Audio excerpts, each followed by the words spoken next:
maalinimada Jimcaha oo ku beegan 6 bisha 6 2025 si taalamidana ah maalinta Ciidul Adxa ayaa magaalada Bergen ee caasimadda labaad ee dalka Norway waxaa lagu qaban doonaa oo ka dhici doona bandhig ballaaran taa oo loogu diyaar garoobayo xaaladaha halista ah ee iman kara. Tababarkan ka dhici doona magaalada Bergen ayaa waxaa ka qayb qaadan doona ciidamada militariga, kuwa booliska, kuwa badda, damdamiska, adeegyada gurmadka degdega ah, howlwadeennada isbitaalka weyn ee magaalada Bergen iyo maamulka magaalada caasimadda labaad ee Bergen. Tababarkan oo ka dhici doona eeriyada isbitaalka jaamacadda Hogland ee magaalada Bergen ayaa waxa uu saameyn doonaa isu socodka magaalada qaybo ka mid ah inta u dhaxayso 7 subaxnimo ilaa 2 duhurnimo, waxaana loo xiri doonaa tababarkan inta uu socdo wadooyinka Hakunsvarm, Denmark Plus, Harald Plus iyo Hogland. Eyvind Hansen oo ah maamulaha guud iyo madaxa u diyaargarowga xaaladaha degdega ah ee Bergen Health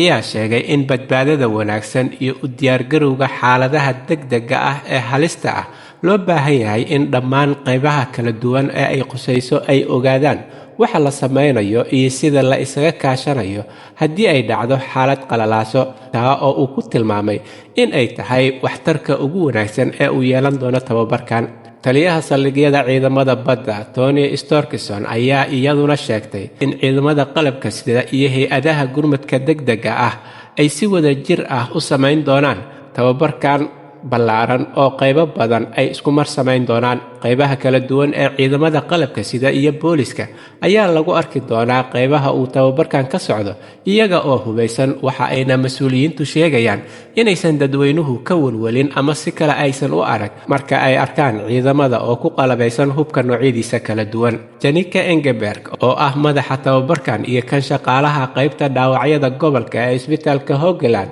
ayaa sheegtay in bukaanada ku jira isbitaalka iyo dadka soo booqanayo aysan saameyn doonin inta uu tababarkani socdo. Halka ay wararka ugu doorkaroon idinkaga imaanayeen waa Somali Voice in Norway ama codka Soomaaliyeed ee Norway, waxaana idinla socodsiinaya aniga oo ah Cabdullaahi Shiine.